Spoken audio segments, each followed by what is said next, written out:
മുസ്ലിം ലീഗായിട്ടല്ലല്ലോ, സുന്നിയായിട്ടല്ലേ. സുന്നികളൊക്കെ മുസ്ലിം ലീഗായിട്ടല്ലല്ലോ ജനിക്കുക. ജനിച്ചതിന് ശേഷം പിന്നെ മുസ്ലിം ലീഗ് ആകലാണല്ലോ ആകണവരെ. അപ്പോൾ അടിസ്ഥാനപരമായി നമ്മൾ ജനിച്ചു വരുന്നത് മുസ്ലിം ലീഗായിട്ടല്ല, ജനിച്ചു വരുന്നത് സുന്നിയായിട്ടാണ്, മുസ്ലിമായിട്ടാണ്, സുന്നിയായിട്ടാണ് ജനിച്ചു വരുന്നത്, സുന്നി വീട്ടിലല്ലേ വരുന്നത്. പിന്നെ മരിച്ചു പോകുമ്പോഴും അങ്ങനെയൊക്കെ തന്നെയാണ്. അപ്പോൾ അതിൻ്റെ ഇടയിലുള്ള രാഷ്ട്രീയ പ്രവർത്തനം ഉണ്ടല്ലോ, അതിൻ്റെ ഇടയിൽ സാമൂഹികവും രാഷ്ട്രീയമായിട്ടുള്ള പ്രവർത്തനം എന്ത് നടത്തണം. അപ്പോൾ അതിന് ഈ രണ്ട് കാര്യത്തിലുള്ള കൃത്യമായ നിലപാട്. അടിസ്ഥാനപരമായി ഇപ്പോൾ നമ്മൾ ഏറ്റവും പ്രധാനമായിട്ട് കാണേണ്ടത് മതമാണല്ലോ, ദീനാണല്ലോ കാണേണ്ടത്. ആ ദീനിൻ്റെ നിലനിൽപ്പിനും ദീനിൻ്റെ പ്രവർത്തനങ്ങൾക്കും ദീനിൻ്റെ പിന്നെ സ്ഥാപനങ്ങളൊക്കെ സംരക്ഷിക്കാനും ഇത്തരം ആവശ്യങ്ങൾക്കൊക്കെ വേണ്ടിയിട്ട് രാഷ്ട്രീയം ആവശ്യമാണ്, പൊളിറ്റിക്സ് വേണം. അപ്പോൾ അതുകൊണ്ട് രണ്ട് കാര്യം ഒരേപോലെ മനസ്സിലാക്കുന്ന ആളായത് നാട്ടിക മുസ്ലിംസിലിയർ.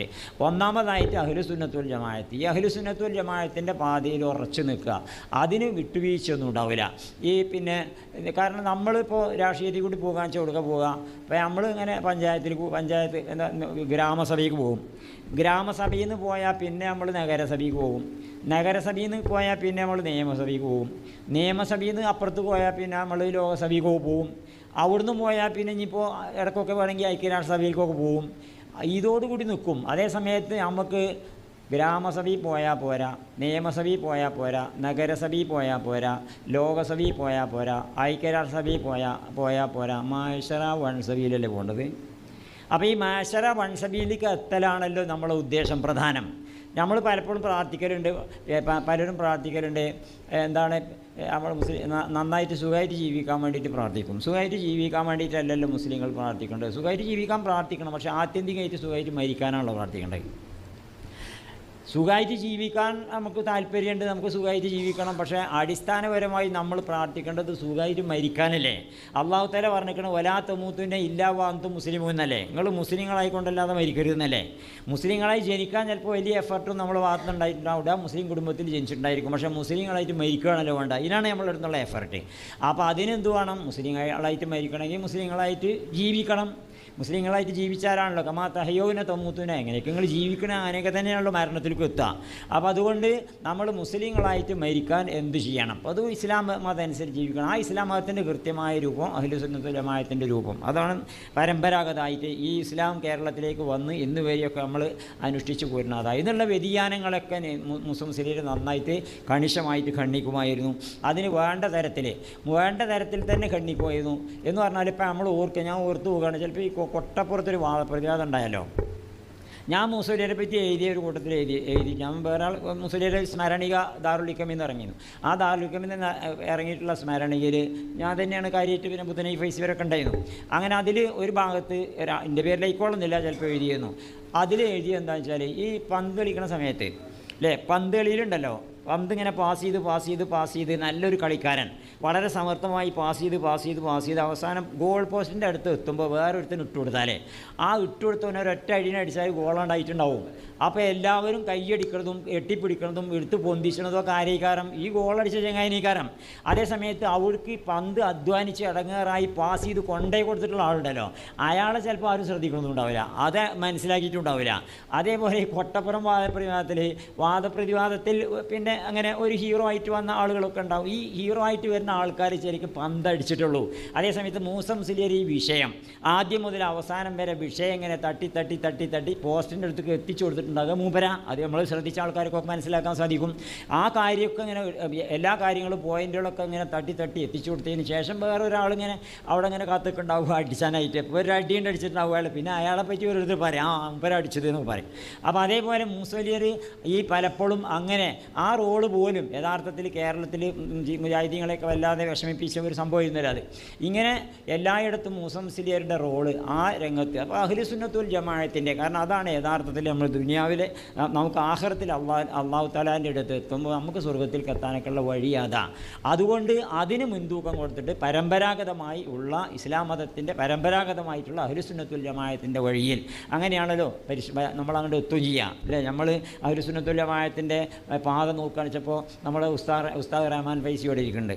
അദ്ദേഹത്തിൻ്റെ ഉസ്താദ് ആരാന്ന് ചോദിച്ചാൽ ശംസുൽ ഉലമ ഇ.കെ. ബുക്രസിലേക്ക് അദ്ദേഹത്തിൻ്റെ ഉസ്താദൈക്കാരം. അതിൻ്റെ അപ്പുറത്ത് കണ്ട് പോയാൽ കണ്ണിയത്ത് ഉസ്താദ് അദ്ദേഹത്തിൻ്റെ ഇ.കെ. ബുക്രസിലെ ഉസ്താദൈക്കാരം. കണ്ണിയത്ത് ഉസ്താദിൻ്റെ ഉസ്താദ് ആരാന്ന് ചോദിച്ചാൽ പിന്നെ കുത്തുബി മുഹമ്മദ് മുസ്ലിയാരൈക്കാരം. അതിൻ്റെ അപ്പുറത്ത് കണ്ട് പോയാൽ പിന്നെ ചാലിലകത്ത് കുഞ്ഞൈമദാജി, തട്ടാങ്ങര കുട്ടി മുസ്ലിയാർ, വളപ്പിൽ അബ്ദുൽ അസീസ് മുസ്ലിയാർ, പിന്നെ അങ്ങനെ റംലി എന്നൊക്കെ പറഞ്ഞ് എണ്ണി നമ്മൾ പിന്നോക്കം പോയി മുസ്ലിയാർ, പിന്നെ അങ്ങനെ ഉമർ ഖാദി, ഇങ്ങനെ ഒരുപാട് എണ്ണി പിന്നെ നമ്മൾ എത്തിച്ചേരുന്നത് എവിടുക്കാന്ന് വെച്ചാൽ നമ്മൾ മഹദൂമിങ്ങളുടെ അടുത്തേക്ക് എത്തിച്ചേരും.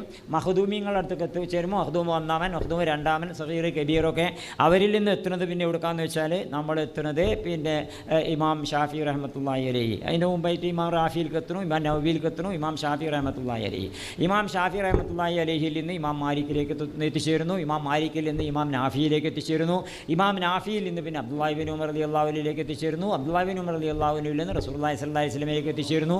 അപ്പോൾ കേരളത്തിൽ ഇതാ നമ്മുടെ ഉസ്താദ് റഹ്മാൻ ഫൈസിൻ്റെ അവിടെ നിന്ന് എണ്ണിയാൽ നമുക്ക് റസൂലുള്ളാഹി സ്വല്ലല്ലാഹി അലൈഹി വസല്ലമയുടെ അടുത്തേക്ക് ഇങ്കാണ് ചെല്ലുമല്ലോ, ആ കണ്ണിയുടെ ദൂരെ.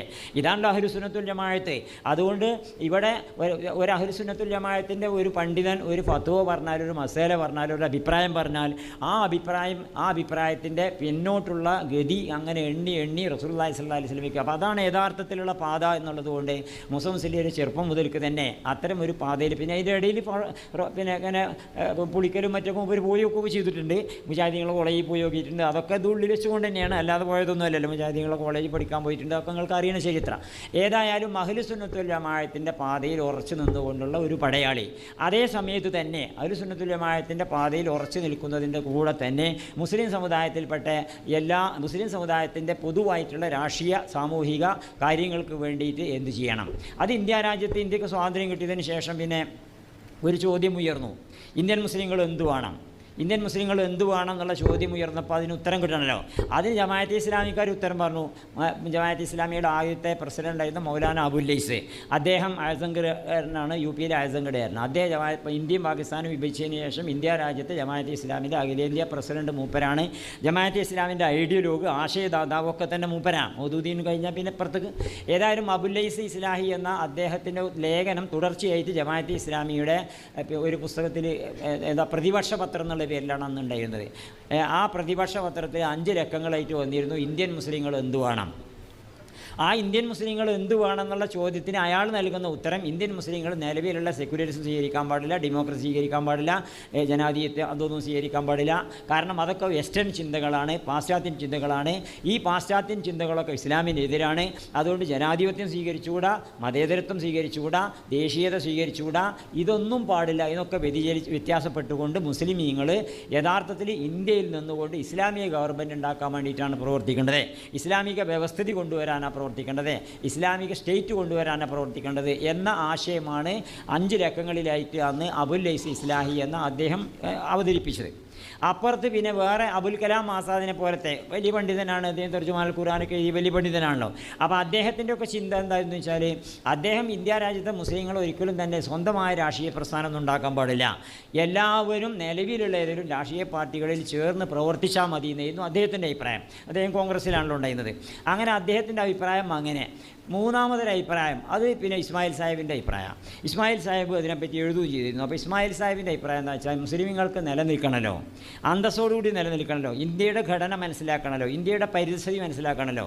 നമ്മൾ ഇന്ത്യ രാജ്യത്തിൻ്റെ അവസ്ഥ മനസ്സിലാക്കുമ്പോൾ മുസ്ലിങ്ങൾക്ക് ഇവിടെ അന്തസ്സോടുകൂടി ജീവിക്കാൻ പറ്റണമെങ്കിൽ മുസ്ലിങ്ങൾ രാഷ്ട്രീയമായിട്ട് സംഘടിക്കണം എന്ന ആശയമാണ് പിന്നെ ഇസ്മായിൽ സാഹിബ് അവതരിപ്പിച്ചത്.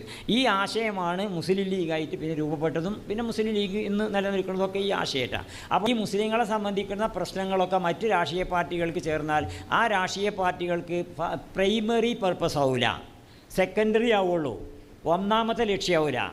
മുസ്ലിമീങ്ങളുടെ താല്പര്യമൊന്നും മറ്റു രാഷ്ട്രീയ കോൺഗ്രസ്സിനായിട്ടും ആവട്ടെ, മാർക്സിസ്റ്റ് പാർട്ടിക്കാവട്ടെ, ഏത് പാർട്ടിക്കാർക്കാണെങ്കിലും ആവുകയാണെങ്കിൽ തന്നെ ഒന്നാമത്തെ ലക്ഷ്യമാവില്ല. അത് മുസ്ലിമീങ്ങൾക്ക് ഇപ്പോൾ പിന്നെ മുസ്ലിങ്ങൾക്ക് അങ്ങനെ ഇപ്പോൾ എനിക്ക് തലവേദന ഉണ്ടെന്ന് ഞാൻ പറയുന്നതും വേറൊരാളായക്ക് തലവേദന ഉണ്ടെന്ന് പറയുന്നത് തമ്മിലുള്ള വ്യത്യാസമാണത്. എനിക്ക് തലവേദനിച്ചിട്ട് വെച്ചോ, എനിക്ക് ഗുളിക തരുമോ എന്ന് പറഞ്ഞാണ് ഞാൻ നൊലോളിച്ചതും, ഇപ്പുറത്തുനിന്ന് ഒരാൾ ചങ്ങായിമാരെ ആ ചങ്ങായിക്കും തലവേദനിക്കുന്ന കുറച്ച് ഗുളിക കൊടുക്കുമെന്ന് പറയുന്നതും തമ്മിലുള്ളൊരു വ്യത്യാസം ഉണ്ടല്ലോ. അവനാൻ്റെ വേദന അവനാൻ പറയുക, അവനാൻ്റെ വേദന അവനാൻ പറയുന്ന സ്ട്രോങ് വേറെ ആര് പറഞ്ഞാലും ഉണ്ടാവില്ലല്ലോ. അപ്പോൾ അതുകൊണ്ട് ഇത് അനുഭവിക്കുകയാണല്ലോ നമ്മൾ നേർക്കുനേരെ അനുഭവിക്കുകയാണ്, മറ്റത് അനുഭവിക്കണില്ല, അനുഭവിക്കുന്നവരെ അനുഭവിക്കുന്നേ ഉള്ളൂ. അപ്പോൾ അതുകൊണ്ട് ഇന്ത്യ രാജ്യത്തെ മുസ്ലിമീങ്ങൾക്ക് സ്വതന്ത്രമായ ഒരു രാഷ്ട്രീയ പ്രസ്ഥാനം ഉണ്ടായിരിക്കണം. ആ രാഷ്ട്രീയ പ്രസ്ഥാനമായിട്ടാണ് മുസ്ലിം ലീഗ് വന്നത്. അപ്പോൾ അതുകൊണ്ട് ആ രാഷ്ട്രീയ പ്രസ്ഥാനത്തിൻ്റെ ഭാഗത്താണ് നാട്ടിക മുസ്ലിം ലീഗ് ഉണ്ടായിരുന്നത് എന്ന് വിചാരിച്ചുകൊണ്ട് അഹ്ലുസുന്നത്തുൽ ജമാഅത്തിൻ്റെ കാര്യത്തിൽ വല്ല കോംപ്രമൈസും ചെയ്യോ? ഒരു കോംപ്രമൈസും ചെയ്യൂല. അഹ്ലുസുന്നത്തുൽ ജമാഅത്തിൻ്റെ അങ്ങനെ പിന്നെ ഇവിടെ ഇനി അടുത്ത ഇലക്ഷനിൽ വോട്ട് കിട്ടേണ്ടി വരും എന്ന് വിചാരിച്ചുകൊണ്ട് മേലാറ്റൂർ പഞ്ചായത്തിൽ പിന്നെ സുന്നികൾക്കെതിരായിട്ട് മുജാഹിദീങ്ങൾ പ്രസംഗിച്ചാൽ മൂപ്പര് മറുപടി അല്ലാതൊന്നുമില്ല. മറുപടി നന്നായിട്ട് പറയുകയും ചെയ്യും, പിന്നെ ഓരോ വോട്ട് വാങ്ങാനും മൂപ്പർക്ക് വയ്ക്കും. അതാ വ്യത്യാസം. ആ മറുപടി പറയുകയും ചെയ്യും, മറുപടി പറഞ്ഞിട്ട് ജമാഅത്തിനും മുജാഹിദീങ്ങളുടെയൊക്കെ വോട്ട് മൂപ്പർ വാങ്ങുകയും ചെയ്യും. അതിന് മൂപ്പരെ കൊണ്ട് സാധിക്കും. ഇവിടെയാണ് മൂപ്പരുടെ പ്രസക്തി, മൂപ്പരുടെ പ്രാധാന്യം, മൂപ്പരുടെ ശക്തി കിടക്കണത്. ഏറ്റവും പ്രധാനമായിട്ട് മനസ്സിലാക്കേണ്ട ഒരു പോയിൻ്റ് അതാ. നമുക്ക് മറ്റുള്ളവരെ വിമർശിക്കാം, ന്യായങ്ങൾ പറയാം, വിമർശിക്കാം, ഖണ്ഡിക്കാം, ഏറ്റുമുട്ടാം, ഒക്കെ ചെയ്യാം. അതൊക്കെ ചെയ്യുന്നതിൻ്റെ കൂടെ തന്നെ അവരെ കീഴ്പ്പെടുത്താനും അവരെ ഉപയോഗപ്പെടുത്താനും സാധിക്കുക. അത് സാധിക്കുന്ന നേതാക്കന്മാരില്ലാതെ വരുമ്പോഴാണ് ഇപ്പോൾ ചിലർ പലതും പറയലുണ്ടല്ലോ, അതിൻ്റെയൊക്കെ സാഹചര്യം വരുന്നത് അങ്ങനെയാണ്. അതിന് സാധിക്കണേ. ഇപ്പോൾ ഒരു മുജാഹിദീങ്ങളുടെ സമ്മേളനത്തിൽ ചെന്നാൽ മുജാഹിദീങ്ങളുടെ സമ്മേളനത്തിൽ ചെന്നാൽ എന്താ പറയേണ്ടതും കൂടി അറിയണം. ഈ പോണൊരു പോയിക്കോട്ടെ, പക്ഷേ പോകുമ്പോൾ മുജാഹിദാണെങ്കിൽ അയാളെ എന്താ പറയേണ്ടതെന്ന് അറിയണം. എന്താ പറയേണ്ടതെന്ന് അറിയാത്ത പ്രശ്നങ്ങൾ പലപ്പോഴും ഉണ്ടാകലുണ്ട്. എന്നിട്ട് പിന്നെ അവിടെ ബാക്കിയുള്ള പരിസരങ്ങളൊക്കെ മറന്നുകാണ്ട് അവിടെ ചെല്ലുമ്പോൾ അവർക്കനുസരിച്ച് എന്തൊക്കെയോ ആണ് പറഞ്ഞു പോകലില്ലേ. അത്തരം സംഗതികളാണ് വലിയ പ്രശ്നം ഉണ്ടാക്കുന്നത്. അപ്പോൾ അതാണ് നാട്ടിൽ മുസ്ലിംസിലേക്കുള്ള പ്രത്യേകത. മൂപ്പര് എന്താണെന്ന് വെച്ചാൽ മൂപ്പര് പറയേണ്ടത് എല്ലായിടത്തും പറയും. പറഞ്ഞാൽ പിന്നെ ആ പറഞ്ഞതിൻ്റെ പേരിൽ ആർക്കും അങ്ങനെ വിരോധമൊന്നും മൂപ്പരോട് ഉണ്ടാവില്ല. വിരോധം ഉണ്ടാകുന്നവരുണ്ടാവും, പക്ഷേ അതങ്ങനെ വിരോധമുള്ളത് സാധാരണ സമൂഹത്തിൻ്റെ പൊതുധാരിയിൽ നിന്ന് പുറത്തുള്ളവരേ കാരണം. അത്തരം ആളുകൾക്ക് വിരോധമൊക്കെ ഉണ്ടാവുമായിരിക്കും. പക്ഷേ പൊതുധാരിയിലുള്ളവർക്ക് ഇപ്പോൾ മൂപ്പര് അത് ഉപയോഗപ്പെടുത്തേണ്ട സമയം. ഇപ്പോൾ ഞാൻ ഓർക്കണ കാര്യം, അവിടെ പിന്നെ ഒരു ഐക്യവേദി ഉണ്ടായല്ലോ, എല്ലാവർക്കും അറിയുന്നത് തന്നെ, നമ്മളിടക്കൊക്കെ പറയുന്ന സംഗതിയാണ്. ഐക്യവേദി ഉണ്ടായല്ലോ കോഴിക്കോട് വെച്ചിട്ട് ഈ മാസപ്പിറവിയോടൊക്കെ അനുബന്ധിച്ച്. ഈ ഐക്യവേദി ഉണ്ടായപ്പോൾ മൂസ മുസ്ലിയാരാണല്ലോ സുന്നി പ്രതിനിധിയായിട്ട് അവിടെ ചെന്നത്. അങ്ങനെ മുജാഹിദിൻ്റെ പ്രതിനിധിയായിട്ടുള്ള വലിയ ആളായിരുന്നു പി അബ്ദുൽ ഖാദർ മുസ്ലിം മൗലവി. അദ്ദേഹം അവിടെ ചെയ്യാണ്ട് പറയേണ്ടാത്ത കാര്യമാണ് പറഞ്ഞത്. മൂപ്പര് പറഞ്ഞത് എന്താ വെച്ചാൽ, നിങ്ങളെ പാഠപുസ്തകങ്ങളിൽ ഞങ്ങൾക്ക് സലാം പറയാൻ പാടില്ല എന്നൊക്കെ അല്ലേ, അതൊക്കെ ഒന്നുകൊണ്ട് തിരുത്തി കൂടെ എന്നൊക്കെ അവിടെ വെച്ച് ചോദിക്കേണ്ടതല്ലോ. ഓരോന്ന് പറയാനും ചോദിക്കാനൊക്കെ പറ്റിയ നേരവും സന്ദർഭമൊക്കെ വേണ്ടേ. അവിടെ കൂടുതൽ ഭിന്നിപ്പും അകൽച്ച ഉണ്ടാക്കാനല്ലേ ഇപ്പോൾ അതൊക്കെ ഹേതുവാകുള്ളൂ. അവിടെ വന്നിരിക്കുന്നത് എന്തിനാണ്? മാസപ്പിറവി പോലത്തെ കാര്യങ്ങളിൽ നമുക്കൊരു ഐക്യം ഉണ്ടാവണം. ആ ഐക്യത്തിന് വേണ്ടിയിട്ട് കൂടിയ ഒരു വേദിയിൽ അനൈക്യത്തിന് ഹേതുവാകുന്ന തരത്തിലുള്ള കാര്യങ്ങളൊന്നും പറയാൻ പാടില്ലല്ലോ. പക്ഷേ അങ്ങനെ പറഞ്ഞുപോയി വലിയ മുജാഹിദ് പണ്ഡിതനായിട്ടുള്ള അബ്ദുൽ ഖാദർ മൗലവി പറഞ്ഞു. അപ്പോൾ മൂസ മുസ്ലിയാർ ഇടപെട്ടിട്ട് അതാണ് അവസരം തനിക്ക് അനുകൂലമാക്കി തീർക്കാൻ സാധിക്കുക എന്നുള്ളത്. അദ്ദേഹം ഇടപെട്ടിട്ട് പറഞ്ഞു, അങ്ങനെ ഞങ്ങളുടെ പാഠപുസ്തകങ്ങളിൽ നിങ്ങൾക്കെതിരായിട്ടുള്ള ഒരുപാട് സംഗതി ഉണ്ടാവും, നിങ്ങളുടെ പാഠപുസ്തകത്തിൽ ഞങ്ങൾക്കെതിരായിട്ടുള്ള സംഗതി ഉണ്ടാവും. അതൊക്കെ പറഞ്ഞു തീർക്കാനല്ല ഇപ്പോൾ ഇവിടേക്ക് വന്നിരിക്കുന്നത്. ഇവിടെ വന്നിരിക്കുന്നത് എന്തിനു വേണ്ടിയിട്ടാണ്? ഇവിടെ നമ്മളൊരു പ്രത്യേക ഉദ്ദേശം വെച്ചാണ് വന്നിരിക്കുന്നത്. അത് നമുക്ക് വേറെ ചർച്ച ചെയ്യുക, തർക്കിച്ചൊക്കെ ചെയ്യാം. പക്ഷേ ഈ പരിപാടിയുടെ ലക്ഷ്യം എന്താണെന്ന് വെച്ചാൽ, നമ്മൾ ഇവിടെ ഒരു ഐക്യവേദി ഉണ്ടാക്കാൻ. ഈ ഐക്യവേദി ഉണ്ടാക്കുന്നതിന് തടസ്സമാകുന്ന തരത്തിലുള്ള, അനൈക്യത്തിന് ഹേതുവാകുന്ന തരത്തിലുള്ള നമ്മൾ തമ്മിലുള്ള ഭിന്നിപ്പും കാര്യങ്ങളൊക്കെ ഇവിടുന്ന് പറയാൻ നിന്നാലെങ്ങനെ എന്ന് പറഞ്ഞാൽ മൂസോലിയിൽ സംസാരിക്കാൻ തുടങ്ങിയതോടുകൂടി അവിടെ വേദിയിൽ സംബന്ധിച്ചിരുന്ന എല്ലാവരും, മുജാഹിദീങ്ങളും ജമാഅത്തേരും ബാക്കിയുള്ളവരൊക്കെ മൂസ മുസ്ലിയാരെ സപ്പോർട്ട് ചെയ്യുക ചെയ്യണത്. അതാണ് എത്ര വലിയ കേമന്മാരുണ്ടെങ്കിലും അതിനിടയിൽ അവസരം ഉപയോഗപ്പെടുത്താൻ സാധിക്കുക എന്നുള്ള മൂസ മുസ്ലിയാരുടെ ആ കഴിവ് അപാരം. എല്ലാവർക്കും ഉണ്ടാവുമൊന്നുമില്ല. എല്ലാവർക്കും ഇപ്പോൾ എങ്ങനെ മുസ്ലിയാരാകാൻ പറ്റുമോ? അതുകൊണ്ട് തന്നെയാണ് ഇപ്പോൾ മുസ്ലിയാരെ നമ്മളിങ്ങനെ അനുസ്മരിക്കണമൊക്കെ എല്ലാവർക്കും ഒന്നും ആകാൻ പറ്റില്ല. പക്ഷേ നമുക്ക് മൂപ്പരെ ഫോളോ ചെയ്യാൻ പറ്റും, മൂപ്പരെ ഇമിറ്റേറ്റ് ചെയ്യാൻ പറ്റും, മൂപ്പരെ അനുകരിക്കാൻ പറ്റും, മൂപ്പരിൽ നിന്ന് പഠിക്കാൻ പറ്റും, അത് പകർത്താൻ പറ്റും.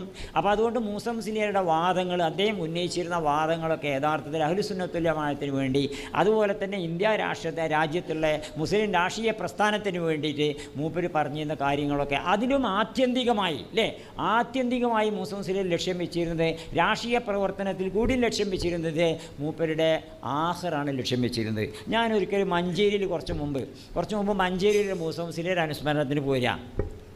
അങ്ങനെ ഒന്ന് കുറച്ച് അപ്പുറത്ത് പിന്നെ ഓട്ടോറിക്ഷയിൽ പോരേണ്ടി വന്നു അങ്ങോട്ട് എത്താൻ വേണ്ടി, സവാളിലോ മറ്റൊന്നാണ് തോന്നുന്നത്. അവിടേക്ക് പോകാൻ വേണ്ടിയിട്ട് ഓട്ടോറിക്ഷയിൽ പോരേണ്ടി. അപ്പോൾ ഞാൻ പാണ്ടിക്കാട് നിന്ന് എനിക്ക് എത്താൻ കഴിയില്ല, വൈകിയത് കൊണ്ട് ഞാൻ ഒരു ഓട്ടോറിക്ഷയും വിളിച്ചിട്ടാണ് ഞാൻ പോരുന്നത്. അങ്ങനെ ഓട്ടോറിക്ഷയിൽ പോരുമ്പോൾ ഓട്ടോറിക്ഷ ഡ്രൈവർ എന്നോട് ചോദിച്ചു, നിങ്ങൾ എവിടേക്കാണ് പോകണമെന്ന് ചോദിച്ചു. ഞാനിങ്ങനെ മഞ്ചേരിക്കാണ് പോണത്.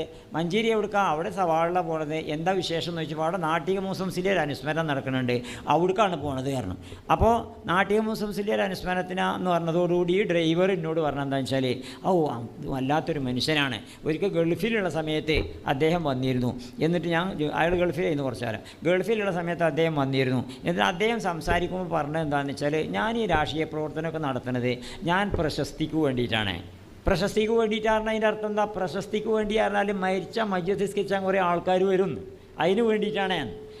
ആ പ്രശസ്തിക്ക് വേണ്ടിയിട്ട് ഞാൻ മരിച്ച മയ്യത്ത് നിസ്കരിക്കാൻ കുറേ ആളെ കിട്ടുമല്ലോ. രാഷ്ട്രീയ പ്രവർത്തനം നടത്തിയ ഒരുപാട് ആൾക്കാർ മനുഷ്യന്മാരുണ്ടാവുമല്ലോ, അവരൊക്കെ എനിക്ക് വേണ്ടി മയ്യത്ത് നിസ്കരിക്കുമല്ലോ. അതിന് വേണ്ടിയിട്ടാണ് ഞാൻ രാഷ്ട്രീയ പ്രവർത്തനം നടത്തുന്നത്. ഇപ്പോൾ രാഷ്ട്രീയ പ്രവർത്തനം കൊണ്ട് മൂപ്പര് ലക്ഷ്യം വെച്ച് എന്താ വെച്ചാൽ, അതാണല്ലോ യഥാർത്ഥ രാഷ്ട്രീയ പ്രവർത്തനം എന്ന് പറഞ്ഞാൽ. നമുക്കൊരു അധികാരം കിട്ടി എന്താ ചെയ്യേണ്ടത്? അത് അള്ളാഹിൻ്റെ അടുത്തുള്ള ഒരു നിഅമത്താന്നല്ലേ ചിന്തിക്കേണ്ടത്. സുലൈമാൻ നബി അലൈഹി ഇസ്ലാമിൻ്റെ ചരിത്രം നമുക്കറിയില്ലല്ലേ. സുലൈമാൻ നബി അലൈഹി ഇസ്ലാം അള്ളാഹിനോട് പ്രാർത്ഥിച്ചത് എന്താ? വജഅലി മുൽക്കൻ ലാ യംബഗി ലി അഹദിൻ മിനൽ ആലമീൻ. ലോകത്ത് മറ്റാർക്കും കൊടുക്കാത്ത തരത്തിലുള്ള അധികാരം എനിക്ക് തരണം എന്ന് അള്ളാഹിനോട് സുലൈമാൻ നബി അലൈഹി ഇസ്ലാം പ്രാർത്ഥിച്ചത്. വജഅലി മുൽക്കൻ ലാ യംബഗി ലി അഹദിൻ മിനൽ ആലമീൻ. അമേരിക്കൻ പ്രസിഡന്റ് ബൈഡൻ ഇല്ലാത്ത, റഷ്യൻ പ്രസിഡന്റ് പുടിനില്ലാത്ത, ഇന്ത്യൻ പ്രധാനമന്ത്രി നരേന്ദ്രമോദിക്കില്ലാത്ത, അങ്ങനെ ലോകത്തെ ഒരു ഭരണാധികാരിക്കും ഇല്ലാത്ത തരത്തിലുള്ള അധികാരം എനിക്ക് തരണം എന്ന് പറഞ്ഞാൽ അതിൻ്റെ അർത്ഥം എന്താ? അള്ളാഹു തആല കൊടുക്കുകയും ചെയ്തു. നരേന്ദ്രമോദി നമ്മളെ പ്രധാനമന്ത്രി തന്നെ ഇക്കാരം, പക്ഷേ ഇവിടുത്തെ ജിന്നുകളെ പ്രധാനമന്ത്രിയാണ് മൂപ്പര്. ഇവിടുത്തെ ചെയ്ത്താന്മാരായിരിക്കും ചിലപ്പോൾ,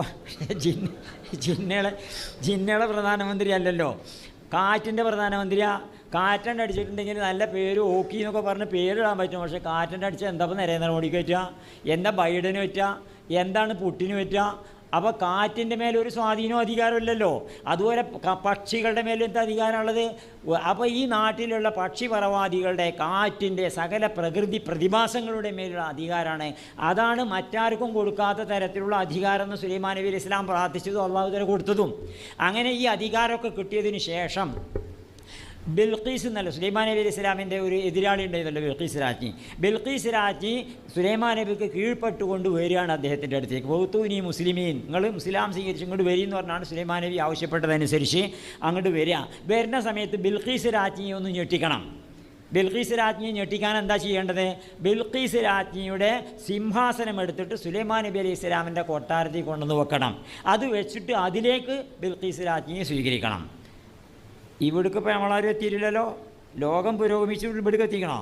നമ്മൾക്ക് കമ്പ്യൂട്ടറൊക്കെ ഉണ്ടായിരിക്കും, ചിത്രമൊക്കെ കൊണ്ടുവന്നാക്കാൻ പറ്റും. പക്ഷേ നിമിഷ നേരം കൊണ്ട് അമേരിക്കൻ പ്രസിഡന്റ് ബൈഡൻ ഇന്ത്യ രാജ്യം സന്ദർശിക്കുമ്പോൾ വൈറ്റ് ഹൗസ് എടുത്തുകൊണ്ട് ഞങ്ങളുടെ ഇന്ത്യൻ പ്രധാനമന്ത്രിൻ്റെ ഓഫീസിൻ്റെ മുമ്പിൽ കൊണ്ടുവന്നുകൊണ്ട് ആ വൈറ്റ് ഹൗസിലേക്ക് ബൈഡനെ സ്വീകരിക്കാൻ മാത്രം അവിടേക്ക് നമ്മൾ എത്തിയിട്ടില്ലല്ലോ. അതാ സുലൈമാൻ നബി അലൈഹി ഇസ്ലാമിന് കിട്ടിയ അനുഗ്രഹം അള്ളാഹിൻ്റെ. അപ്പോൾ അത് കിട്ടിയ സമയത്തെ സുലൈമാൻ നബി അലൈഹി ഇസ്ലാം പറയുന്നത് എന്താ? അതാ ഞാൻ പറഞ്ഞത്. അപ്പോൾ സുലൈമാൻ നബി അലൈഹി സ്വലാം അള്ളാഹിനോട് പറയുന്നത്, ഹാദാ മിൻ ഫദ്ലി റബ്ബി ലിയബ്ലുവനി അഅഷ്കുറു അം അക്ഫുറു. ഇതെൻ്റെ രക്ഷിതാവിൻ്റെ അനുഗ്രഹമാണ്. എന്തിനു വേണ്ടി? എന്നെ പരീക്ഷിക്കാൻ വേണ്ടി.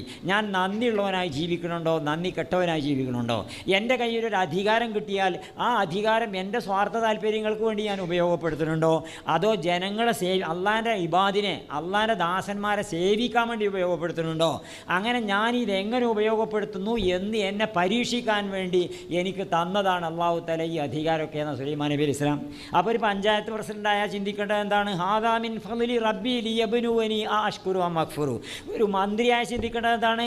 ഹാദാ മിൻ ഫദ്ലി റബ്ബി ലിയബ്ലുവനി അഅഷ്കുറു അം അക്ഫുറു. അധികാരം മോശമൊന്നുമല്ല, അധികാരം നല്ലത് തന്നെ. പക്ഷേ അധികാരം എന്തിനു ഉപയോഗപ്പെടുത്തണം? അധികാരം ആളുകളെ സേവിക്കാൻ വേണ്ടി ഉപയോഗപ്പെടുത്തണം. മുമ്പൊരിക്കൽ എൻ്റെ നാട്ടിൻ്റെ അടുത്ത് പിന്നെ കൊമ്പങ്കല്ല് ആ ഭാഗത്ത് ഒരിക്കൽ ഈ ഒരു സ്ഥാനാർത്ഥിക്ക് വോട്ട് SKSSFിൻ്റെ തന്നെ ആഫീസ് പിന്നെ സഖാക്കളോട് വന്ന് കണ്ട് തച്ച് പൊളിച്ച് എന്തിനാണെന്ന് വെച്ചാൽ വോട്ട് ചെയ്തിരിക്കണതിനെതിരാന്ന് വിചാരിച്ചുകൊണ്ട് ഒരു സ്ഥാനാർത്ഥി ആ വാർഡിൽ മത്സരിച്ച സ്ഥാനാർത്ഥി ഓനെതിരായിട്ടാണ് വോട്ട് ചെയ്തിരിക്കുന്നത് ധരിച്ചുകൊണ്ട്, ഇപ്പോഴല്ല കുറച്ച് 1-2 പഞ്ചായത്ത് വർഷങ്ങൾക്ക് മുമ്പായിട്ട് അങ്ങനെ ഇത് അടിച്ചു പൊളിച്ചപ്പോൾ അതിൽ ഒരു പ്രതിഷേധം വെച്ചപ്പോൾ SKSF ഇന്നെയും വിളിച്ചിരുന്നവർ സംസാരിക്കാൻ വേണ്ടി. അപ്പോൾ ഞാൻ സംസാരിച്ചപ്പോൾ പറഞ്ഞു, ചങ്ങായി ഇപ്പോൾ ഒരു വാർഡിലെ മെമ്പറാണല്ലോ അയക്കണത്. ഒരു വാർഡ് പറഞ്ഞപ്പോൾ എന്താ, ഒരു വാർഡ് പറഞ്ഞാൽ ഒരു പഞ്ചായത്തിൽ കുറേ വാർഡ് ഉണ്ടാവും, ഒരുത്തൊരു വാർഡ്. ഒരു പഞ്ചായത്ത് പറഞ്ഞപ്പോൾ എന്താ, ഒരു താലൂക്കിൽ കുറേ പഞ്ചായത്ത് ഉണ്ടാവും, ഒരുത്തൊരു പഞ്ചായത്ത്. ഒരു താലൂക്ക് പറഞ്ഞപ്പോൾ എന്താ, ഒരു ജില്ലയിൽ കുറേ താലൂക്ക് ഉണ്ടാവും, ഒരുത്തൊരു താലൂക്ക്. ഒരു ജില്ല പറഞ്ഞാൽ ഇപ്പോൾ എന്താ, ഒരു ജില്ല പറഞ്ഞാൽ ഒരു സ്റ്റേറ്റിൽ കുറേ ജില്ല ഉണ്ടാവും, ഒരുത്തൊരു ജില്ല. ഒരു സ്റ്റേറ്റ് പറഞ്ഞപ്പോൾ എന്താ, ഒരു രാജ്യത്ത് കുറേ സ്റ്റേറ്റുകളുണ്ടാവും, ആ സ്റ്റേറ്റിലൊരു സ്റ്റേറ്റ്. ഒരു രാജ്യം എന്ന് പറഞ്ഞപ്പോൾ എന്താ, ഒരു ഭൂഖണ്ഡത്തിൽ കുറേ രാജ്യം. ആ ഭൂഖണ്ഡം എന്ന് പറഞ്ഞപ്പോൾ എന്താ, ഭൂമിയിൽ എത്ര 6 ഭൂഖണ്ഡങ്ങളുണ്ടായി, ഇതൊരു ഭൂഖണ്ഡം. ഈ ഭൂമി എന്ന് പറഞ്ഞപ്പോൾ എന്താ, നമ്മൾ മേപ്പിട്ടാണ് നോക്കിയാൽ കാണുന്ന സൂര്യനുണ്ടല്ലോ, ആ സൂര്യൻ്റെ ഇത്ര അംശം ചെറുതാണ്, 1000-ൽ ഒരു അംശം കൂടി വലിപ്പമില്ലാത്തതാണ് ഈ ഭൂമി പറഞ്ഞാൽ. അതേപോലത്തെ പിന്നെ നക്ഷത്രങ്ങൾ, എത്ര നക്ഷത്രങ്ങളാണ്, ഗാലക്സികൾ എത്രയാണ്, ഇങ്ങനെയുള്ളതൊക്കെ പാടെ ഒന്നാമത്തെ ആകാശത്ത്. വലഖദ് സയ്യന്ന സമാ അദ്ദുനിയാ ബിസീനത്തിൽ കവാകിബി, ഇതൊക്കെ ഒന്നാം ആകാശത്തെയാണ് അലങ്കരിച്ചിരിക്കുന്നത്. അതിൻ്റെ അപ്പുറത്ത് കണ്ട് പോയ 6 ആകാശം വേറെ. അള്ളാൻ്റെ അർശ് കുർസി എന്നൊക്കെ പറഞ്ഞ് എത്രങ്ങാനും വലിയൊരു പ്രപഞ്ചമാണ് ചങ്ങായത്. ഇത്ര വലിയൊരു പ്രപഞ്ചത്തിലെ സൂര്യൻ്റെ 1000-ൽ അംശം പോലും വലിപ്പമില്ലാത്ത ഈ ഭൂമിയിലെ, ഒരു ഭൂഖണ്ഡത്തിലെ, ഒരു രാജ്യത്തിലെ, ഒരു സ്റ്റേറ്റിലെ, ഒരു ജില്ലയിലെ, ഒരു താലൂക്കിലെ, ഒരു പഞ്ചായത്തിലെ, ഒരു വാർഡിലെ മെമ്പറായപ്പോൾക്ക് ഇങ്ങനെയൊക്കെ ചെയ്യണോടെ ചങ്ങായി എന്ന് ചോദിച്ചു ഞാൻ. അപ്പോൾ പറഞ്ഞാൽ ഈ പ്രപഞ്ചം എന്ന് പറഞ്ഞപ്പോൾ അതാണല്ലോ.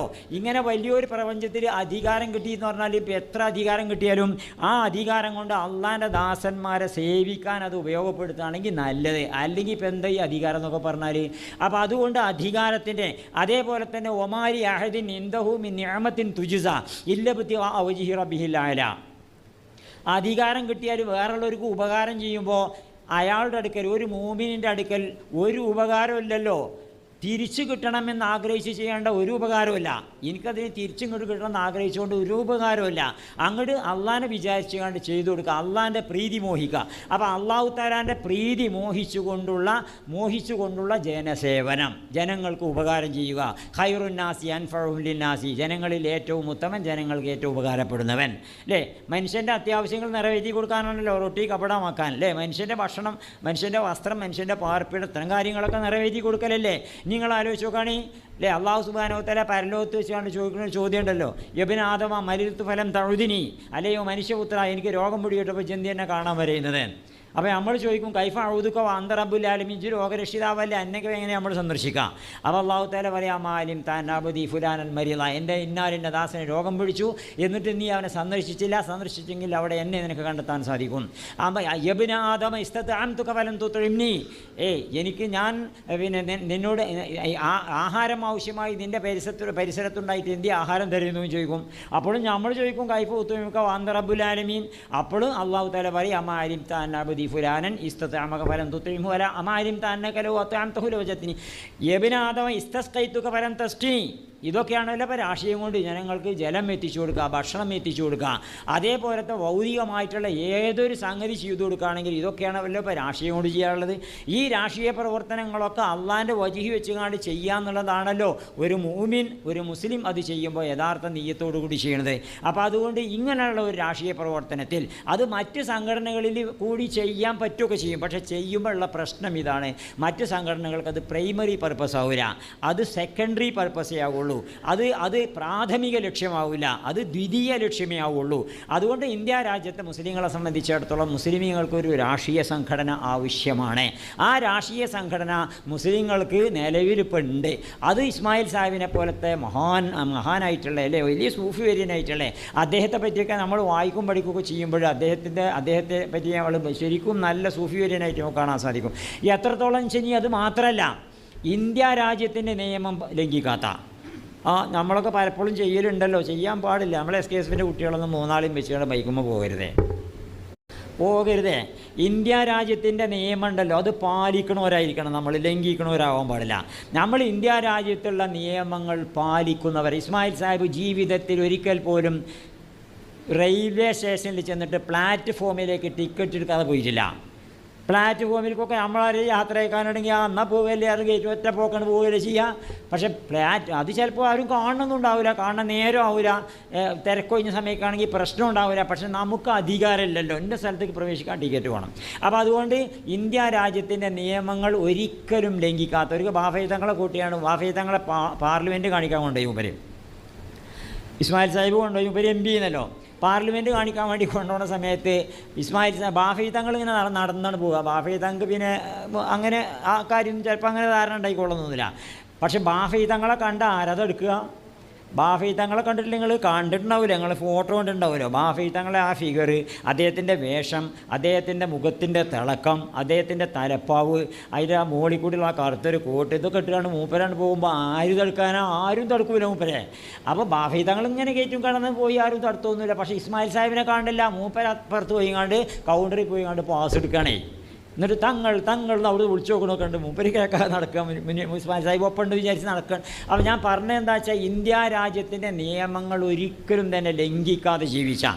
അപ്പോൾ അതേപോലെ തന്നെ നല്ലൊരു മുസ്ലിമായിട്ടുള്ള രാഷ്ട്രീയക്കാരനുണ്ടെങ്കിൽ അദ്ദേഹത്തിന് ശരിക്കും ഇസ്ലാമിൻ്റെ ഇസ്ലാം മതത്തിലുള്ള വിശ്വാസത്തിൻ്റെ, അതുപോലെ കൾച്ചറിൻ്റെ, സ്വഭാവത്തിൻ്റെ, സദാചാരത്തിൻ്റെ അധികാരം കിട്ടിയാൽ എങ്ങനെ നിർവഹിക്കണം എന്നതിൻ്റെ മൂർത്തിമൽ ഭാവമായി അതിൻ്റെ എംബോഡിമെൻ്റായിട്ട് മാറാൻ സാധിക്കും. അതിനെന്ത് വേണം? രാഷ്ട്രീയ പ്രവർത്തനം നടത്തണം. അപ്പോഴേ സായിക്കോളും. മൂസലിയരെ പറ്റി ഉണ്ടല്ലോ, മൂസലിയരെ പറ്റി 2 ടേം അവിടെ പഞ്ചായത്ത് പ്രസിഡൻ്റ് ആയിട്ടുണ്ട് മേലാറ്റൂര്. ആർക്കെങ്കിലും മൂസലിയെ പറ്റി രാഷ്ട്രീയ പ്രതിയോഗികളൊക്കെ ഉണ്ടായിരിക്കും. പക്ഷേ എന്നാൽ പോലും മൂസ മുസ്ലിയരെ സത്യസന്ധതയിൽ ആർക്കും സംശയമില്ല. അദ്ദേഹത്തിൻ്റെ നിലപാടുകളിൽ നിഷ്പക്ഷതയിൽ ആർക്കും സംശയമില്ല. സമുദായത്തിന് ചെയ്യേണ്ടതൊക്കെ മൂപ്പര് ചെയ്തു കൊടുക്കും, അത് ചെയ്യേണ്ടത് ചെയ്യുകയും ചെയ്യും. ഇപ്പോൾ ഒരിക്കൽ പിന്നെ മൂപ്പര് അന്ന് PKK ബാവ പൊതുമരാമത്ത് വകുപ്പ് മന്ത്രിയായിരുന്നു. PKK ബാവ പൊതുമരാമത്ത് വകുപ്പ് മന്ത്രിയായപ്പോൾ മൂപ്പര് വല്ലാത്ത സത്യസന്ധത 100% വേണം. പക്ഷേ 102, 3 ഒന്നും ഉണ്ടാകാൻ പാടില്ലല്ലോ, 100%. പക്ഷെ ഇയാൾ ആർക്കും ഒന്നും ചെയ്തു കൊടുക്കില്ല. പിന്നെ മന്ത്രിസ്ഥാനം, പിന്നെ എന്തിനാ മുസ്ലിം ലീഗിന് മന്ത്രിയുടെ പദവി? അപ്പോൾ ഇയാൾക്ക് ആർക്കും ഒന്നും ചെയ്തു കൊടുക്കില്ല. അപ്പോൾ ഞാൻ തന്നെ ഒരിക്കൽ തിരുവനന്തപുരത്ത് പോയ സമയത്ത് നമ്മളെ ഈ PKK ബാവിൻ്റെ സെക്രട്ടറി ആയിരുന്നു MC വടകര. അദ്ദേഹത്തെ കണ്ടിട്ട് വർത്താനമൊക്കെ പറഞ്ഞിട്ട് ഒരു വഴിക്ക് ഇങ്ങനെ പോവുകയാണ്. പോണ സമയത്ത് കുറേ ജീപ്പൊക്കെ ഉണ്ട്, പൊതുമരാമത്ത് വകുപ്പിൻ്റെ ജീപ്പ്. അപ്പോൾ MC വടകര പറഞ്ഞു, പൊതുമരാമത്ത് വകുപ്പിൻ്റെ ജീപ്പൊക്കെ ഉണ്ട്, നമുക്ക് പോകണമെങ്കിൽ ഒന്ന് എടുത്തൊക്കെ പോകാം, പക്ഷേ വകുപ്പ് PKK ബാവിൻ്റെ ആയി പോയിരുന്നു. അപ്പോൾ ഞാൻ പറഞ്ഞു, ഇനി വകുപ്പ് നമ്മൾ തന്നെയാണെങ്കിലും പാടില്ലായിരുന്നു. നമ്മൾ പൊതു സ്വത്ത് നമ്മൾക്ക് നമുക്ക് ഉപയോഗിക്കാൻ പാടില്ലല്ലോ. അപ്പോൾ നമുക്ക് PKK ബാവല്ല, ഇനി നമ്മൾ തന്നെ ഒപ്പിച്ചാലും നമ്മൾക്ക് വേണ്ടായിരുന്നു. ഏതായാലും അപ്പോൾ അതാണ്, അങ്ങനെ ശ്രദ്ധിച്ചിരുന്ന ഒരാളാണ്. അതുകൊണ്ട് മൂസലിയർ ഒരു കാര്യം പറയാൻ വേണ്ടി ചെന്നപ്പോൾ ഇങ്ങോട്ട് സാങ്കേതികതകളൊക്കെ പറഞ്ഞുകൊണ്ട് സംഗതി നടക്കൂല തോന്നി. അപ്പോൾ മൂസലിയർ പറഞ്ഞു, പിന്നെ നിങ്ങളെ വകുപ്പ് കൈകാര്യം ചെയ്യാൻ ഒരു കമ്പ്യൂട്ടറും ഒരു എൻജിനീയറും മതി, മന്ത്രി വേണ്ടാന്ന് പറഞ്ഞു.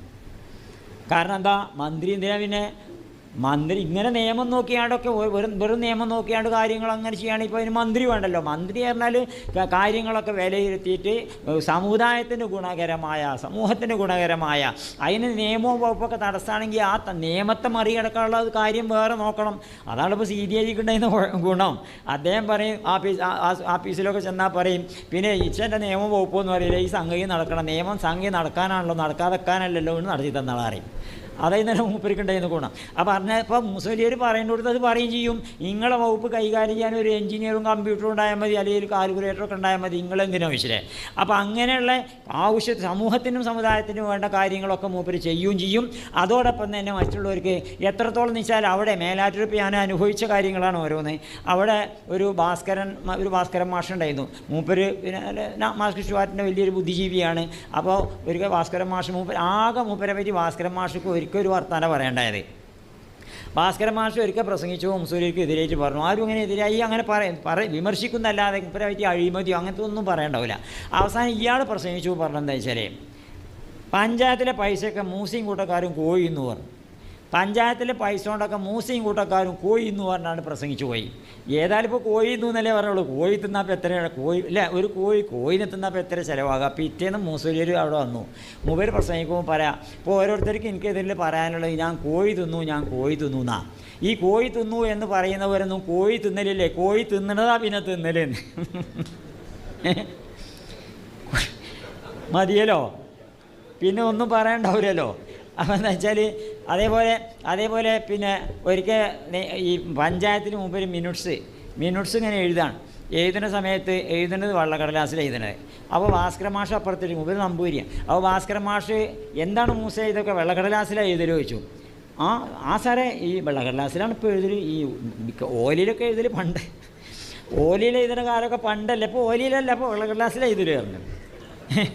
അങ്ങനെ ഇങ്ങനെ ഇതോടിപ്പോൾ ദേശീയ എന്നിട്ട് നന്നായിട്ട് പ്രസംഗിക്കും. ഇയാൾക്കെതിരിപ്പോൾ ഒരിക്കൽ എനിക്ക് നല്ല നിശ്ചയമുണ്ട്, മൂപ്പരെ നിയമം പഠിക്കാനുള്ള സാമർഥ്യം. അവിടെ ഒരു ശ്മശാനത്തിൻ്റെ പ്രശ്നം വന്നു. ഒരു പട്ടികജാതിപ്പെട്ട ഒരുത്തൻ മരിച്ചിട്ട് ആ പട്ടികജാതിപ്പെട്ട ചെങ്ങായിനെ മറവ് ചെയ്യാൻ വേണ്ടിയിട്ട് അവിടെ ചോടലൊന്നും ഉണ്ടായിരുന്നില്ല. അപ്പോൾ മറവ് ചെയ്യാൻ സ്ഥലമില്ല.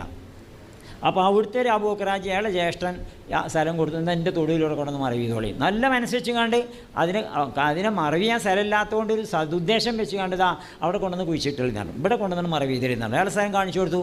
അപ്പോൾ ആ സ്ഥലം കാണിച്ചു കൊടുത്തതോടുകൂടി പിന്നെ കുറച്ച് ദിവസം കഴിഞ്ഞതിന് ശേഷം എതിർപക്ഷത്തുള്ളവർ എന്ത് ചെയ്തു വെച്ചാൽ ഈ നാട്ടിലുള്ള മുഴുവൻ പട്ടികജാതിക്കാരെയും ആകർഷിക്കാനൊരു പണിയെടുത്തു.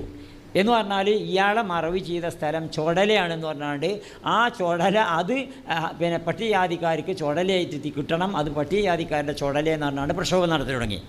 അങ്ങനെ പ്രക്ഷോഭം നടത്തിയിട്ട് ഭയങ്കര പ്രശ്നമായി. അവസാനം ഹൈക്കോർട്ടിൽ നിന്ന് ആളിത് നോക്കാൻ വേണ്ടിയിട്ട് വരും. ഹൈക്കോർട്ടിൻ്റെ പ്രതിനിധിയെ വിട്ടുകൊണ്ട് ഇത് നോക്കണ്ടൊക്കെ പ്രശ്നമാകെ വഷളാകാൻ തുടങ്ങുക. അപ്പോൾ മൂസോലിയർ അന്ന് പെട്ടെന്ന് ബറിയൽ ആൻഡ് ബേണിംഗ് ആക്ട് വായിച്ചു. ബറിയൽ ആൻഡ് ബേണിംഗ് ആക്ട് വായിച്ചുകൊണ്ട് മേലാറ്റുഴങ്ങാടിയിൽ വന്നിട്ട് പ്രസംഗിക്കുകയാണ്. ഇതിപ്പോൾ ഈ നാട്ടിലുള്ള പട്ടികജാതിക്കാരായിട്ടുള്ള സഹോദരന്മാർ മനസ്സിലാക്കാൻ വേണ്ടിയിട്ട് ഇത് നിങ്ങളോടുള്ള സ്നേഹം കൊണ്ടാണ് ചെയ്തിരിക്കണമെന്ന് നിങ്ങൾ ആലോചിക്കണുണ്ടോ? ഇനിയിപ്പോൾ എന്താ കാര്യം ഉണ്ടാകുക? അതിൻ്റെ തൊട്ടടുത്ത് കൂടി 12 അടി വിട്ടുകൊണ്ട് ഒരു ജലാശയം ഒരു ചോല പോകുന്നുണ്ട്, വെള്ളം ഒഴിച്ചു പോകുന്നുണ്ട്.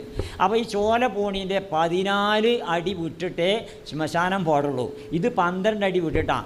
ഇനി ഹൈക്കോർട്ടിൽ നിന്ന് ആൾ വന്ന് കണ്ട് അടക്കി ഇത് പരിശോധിച്ചിട്ടുണ്ടെങ്കിൽ ആ സാധു ചെങ്ങായിനെ എന്നോ മറവ് ചെയ്തത് മാന്തിയിട്ട് എവിടെയോ കൊണ്ടുപോയി ഇടേണ്ടി വരും. അപ്പോൾ അത്രമാത്രം നിങ്ങളോട് ശത്രുതയും നിങ്ങൾക്ക് ദ്രോഹമല്ലേ ചെയ്തിരിക്കുന്നത് പറഞ്ഞാണ്ട് ഈ ബറിയൽ ആൻഡ് ബേണിംഗ് ആക്ട് ഉദ്ധരിച്ചുകൊണ്ട് മൂപ്പരാൻ പ്രസംഗിച്ചതോടുകൂടി പിന്നെ ആ വിഷയം ഉണ്ടിയിട്ടില്ല ആരും. അപ്പോൾ മൂപ്പർക്ക് വളരെ പെട്ടെന്ന് ഇത്തരം കാര്യങ്ങളൊക്കെ ഓടും. നിയമം